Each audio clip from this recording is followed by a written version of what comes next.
Listen it for better experience. You know that feeling when you look in the mirror and think you've got it all figured out? Well, here's a mind bender. 95% of people think they're self-aware, but only about 12 to 15% actually are. Today, we're diving into how to truly become the best version of yourself. Not just who you think you are, but who you can actually become. By the end of this episode, you'll understand the science of self-improvement and learn practical steps to transform your life.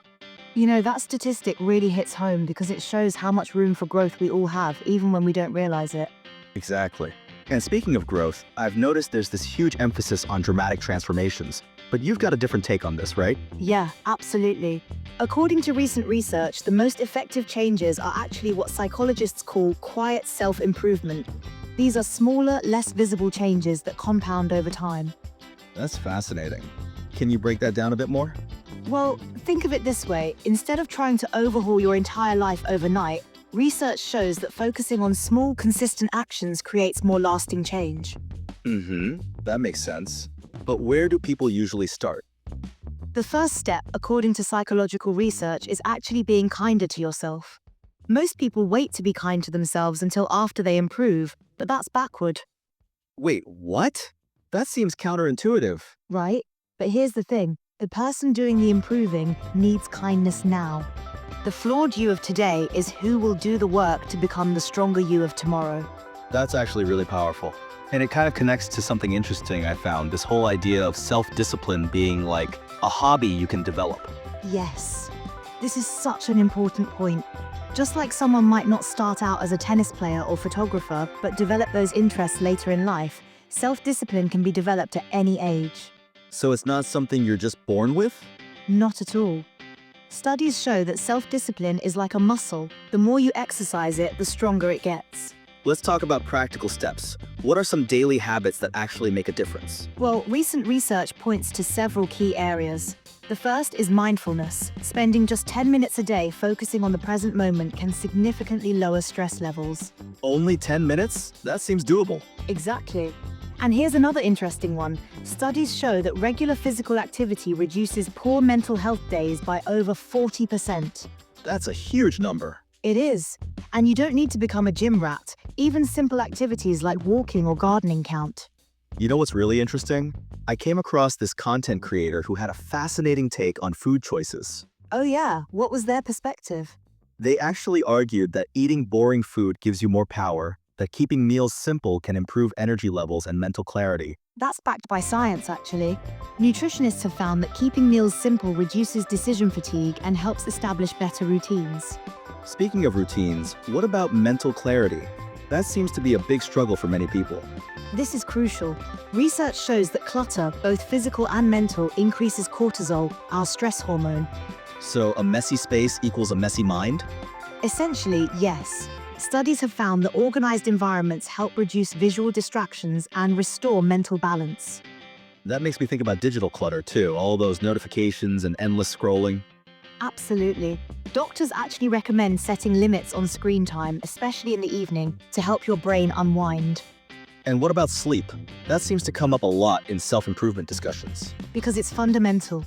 Adults need 7-9 hours of quality sleep for optimal mood, focus, and energy.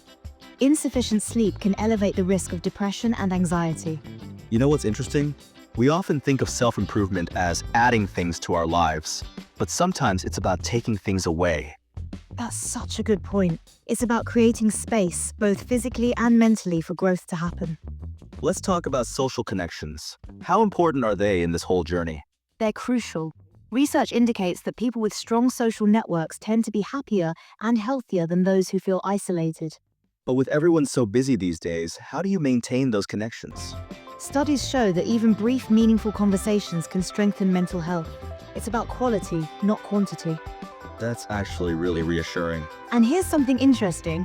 Research suggests checking in about emotions with a trusted friend or family member weekly can be surprisingly powerful. Weekly?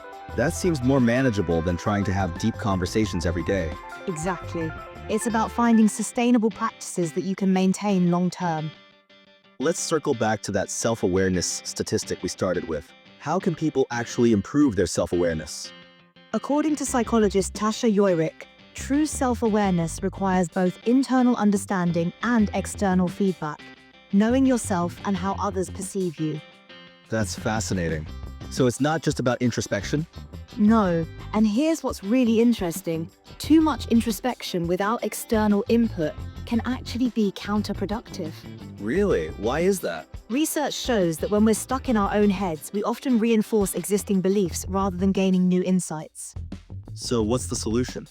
The research suggests focusing on what went wrong and alternative strategies rather than endlessly analyzing why something happened. That's really practical advice. It's about learning and moving forward rather than getting stuck in analysis. Exactly. And it ties back to that idea of quiet self-improvement, making small, actionable changes rather than getting lost in big philosophical questions. You mentioned earlier about self-discipline being like a hobby. Can you expand on that? Think about how people develop hobbies. They start small, practice regularly, and gradually improve. Self-discipline works the same way. That's such a refreshing way to look at it. And just like hobbies, it's about finding approaches that work for you personally, not following someone else's rigid system. So it's really about customization and personal fit? Absolutely.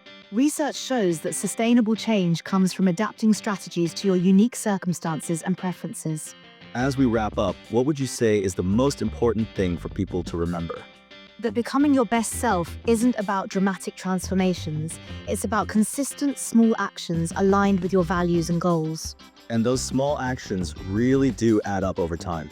They do. Studies consistently show that tiny, regular improvements lead to more sustainable change than big, dramatic overhauls. So when you step back from everything we've covered, what's the real takeaway here? That becoming your best self isn't about perfection. It's about progress. Small, consistent steps in the right direction. And remember that statistic we started with about self-awareness?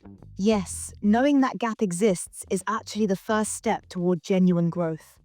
Well, that brings us to the end of today's episode. Remember, your best self isn't waiting at the end of some dramatic transformation. It's built day by day, habit by habit, one small choice at a time.